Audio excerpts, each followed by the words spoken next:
The 13th victim's lawyer speaks out again and gives us more shocking details in regards to what they endured. Could the baby oil had something in it? Pascal, you are now rocking with that dude Pascal. What's up, y'all? Listen, guys, we are keeping an eye on this whole situation revolving around the diddler. Yes, Sean Diddy Combs. Now, there's a new video that just dropped on Banfield, an interview with Brian Enton on her show. And the 13th victim's lawyer comes back on. She's been dropping a lot of bombshells as of late, but now she is saying something about this baby oil. Now, it does kind of make you wonder why, if these things are true, that maybe he put something in the baby oil.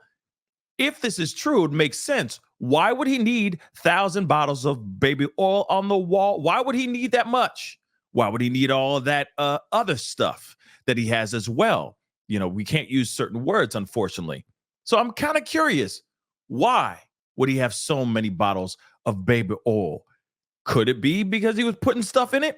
I don't know, but she says something in here that is very, very wild. And of course, you know, obviously things are going to be kind of flying off, going off the rails. Some things are going to go into urban legend territory, speculation, etc. And some things are going to sound correct, sound possible. This situation, could it be possible? She says in this video that her victim, the person that she's representing, that 13th victim, would get squirted with this baby oil and then suddenly not be able to move. Okay, but I am kind of curious, did she drink something before this whole crime went down? Before she was attacked by three? Now we're hearing three different men in this video. I am kind of curious about this. Or was it because the baby oil got onto her skin and then whatever could have been in the baby oil made her lose mobility? Let's get into this, but I have a lot of questions. I am quite curious about this. All right, so let's rock and roll. So we know, Ariel, that you've got this client. You plan to file the suit this week. There hasn't been a lot of detail about it, but I think you can reveal a little more tonight about exactly what your client says Diddy did to her. Tell us a little more if you can, even though the suit's not officially been filed. Yes, I'll have the suit filed sometime this week, probably in the next couple of days. Finally, they finally are going to be filing it sometime this week. I've been wondering when this 13th lawsuit, well, you know, it's going to be like 100 and something by now, but I was wondering when the 13th accuser, 13th victim, was going to step forward and actually file this doggone lawsuit. So I'm looking forward to hearing and reading that document, and we will be going through it, trust me, on the main channel. It's just in editing right now, just to get the final touches on it, just to make sure we haven't missed any causes of action. I think as it stands right now, we're at 19 causes of actions, from sexual assault, sexual battery, of course, RICO charges, and trafficking. But essentially, my client was raped by Mr. Combs, his bodyguard, and a friend who invited my client to his home to set up this whole situation.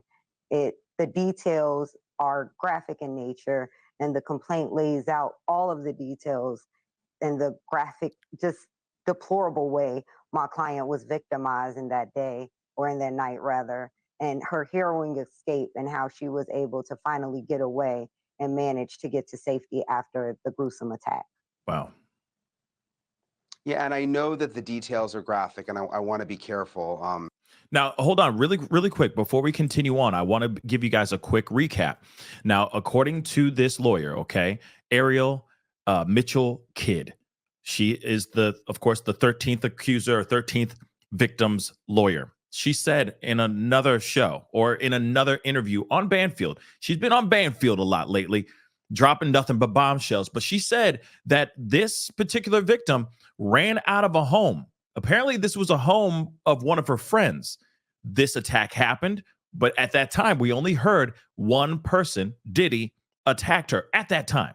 But when she ran out into this quiet suburban neighborhood, she says that there was an actual witness that saw her running out screaming for help, right? Then, of course, a black SUV drove off, which, of course, probably had Sean Diddy Combs in it, and they drove off. All right. Just want to give you guys that quick recap before we jump into this, because there's more information in here, obviously, that is even more shocking. Okay. It wasn't only just Diddy that allegedly attacked this woman inside the home of one of her friends in this quiet suburban town, with a witness seeing her running outside screaming and begging for help. Just a quick recap. Let's hear the rest. But can you talk a little bit about the baby oil? Because I think Yeah. people just think it's baby oil, but you are claiming that there may be something else in that, correct? Yes. So, and in the suit, there is a part where Mr. Combs is threatening her with a knife and makes her take off her clothes. Wow. And then he takes what she believes is some type of liquid substance out of a bag, out of a fanny pack to be specific. And he squirts it at her. And she originally thought it was like acid or something. But then she realized that it was some type of lubricant or oil. She actually didn't specify even baby oil. She just said he just started squirting it at her, squirting it all over her body. And then that's when, after she was covered in this oil, that's when the attack began with Mr. Combs and then the friend. And then in between the two of them, she was squirted some more with this oil. And then the bodyguard then attacked her and raped her as well. But she said over the course of this, her body got more and more limp, and she couldn't figure out essentially what was causing it, because it wasn't as if she was forced any drug. She said she had a cup of water that she took a sip of, and she knew immediately it wasn't just water, but she only took a sip. And she felt that whatever the liquid was being squirted on her had something in it, which essentially debilitated her and her faculties. Okay. So now we're understanding that she did take a sip of water. Okay. But then she said it wasn't water that she was sipping. Okay. Now, could that be so potent that one sip was enough for her to knock her out?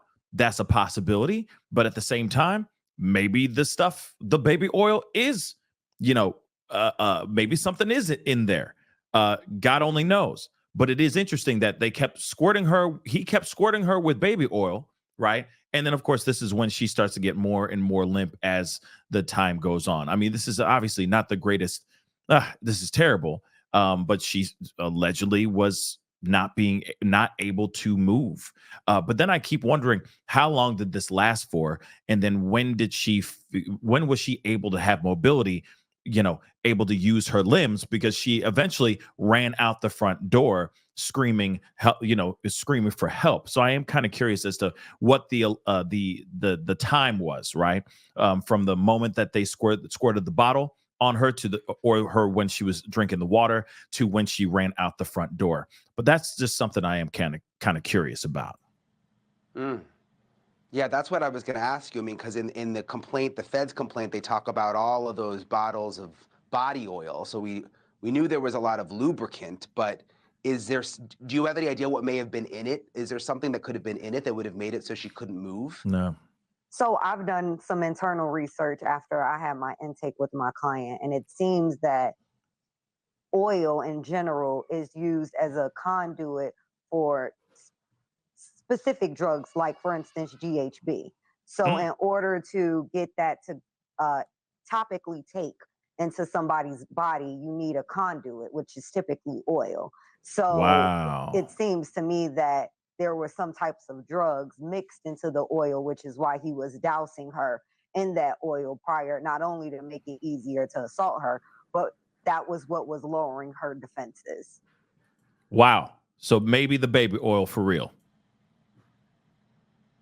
Gosh, it's so disturbing. 120 people now we hear are going to be filing lawsuits. We've heard that from another attorney. Do you know yet, are there similarities with some of these other stories, especially in terms of this oil component? Well, unfortunately, we haven't seen any or heard anything about any of the alleged 120 victims that another attorney has.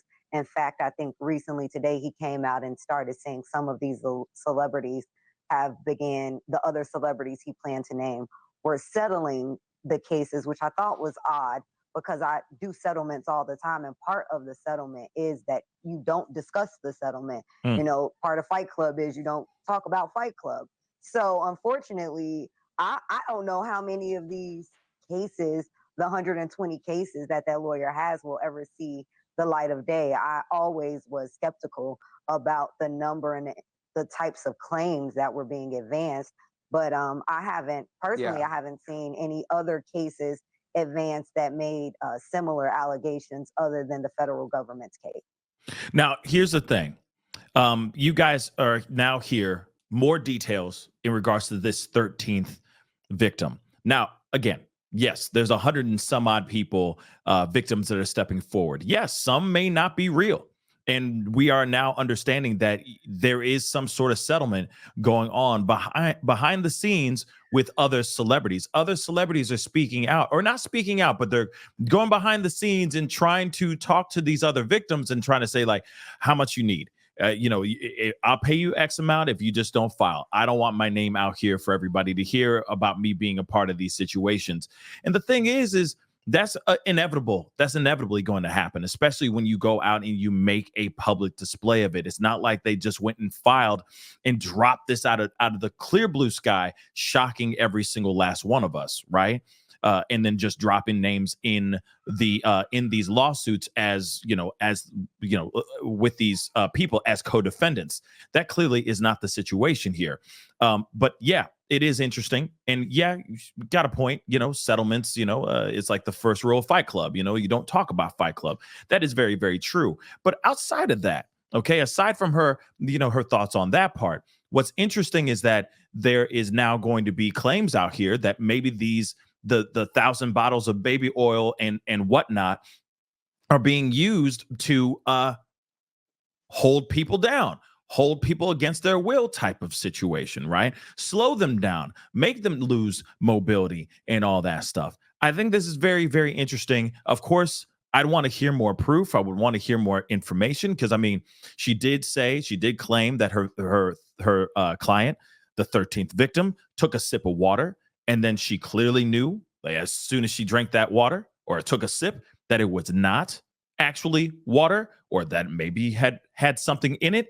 There is a possibility that was strong enough, that one sip was enough, and no mobility whatsoever.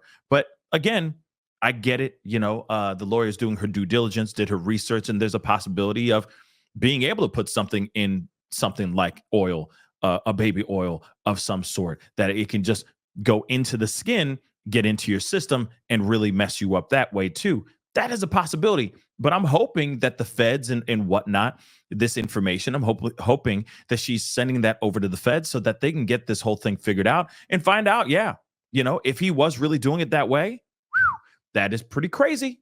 That is pretty crazy indeed. But anyway, guys, comment down below. Let me know what your thoughts are. What do you think? Do you think it's possible with the baby oil or not? Do you think he only just did drinks and cocktails, or is there more to this? Comment down below. Let me know your thoughts. Hit that like button down below. Don't forget to crush that subscribe button, and most definitely don't forget to hit that follow button if you're watching on other platforms. It'd be great to have you a part of the Pascal Show family. Anyway, guys, it's time to get going. Be good to yourselves. Be good to one another. We'll talk soon. This is the Pascal Show. Bye. Pascal. You are now rocking with that dude Pascal. We be going wild.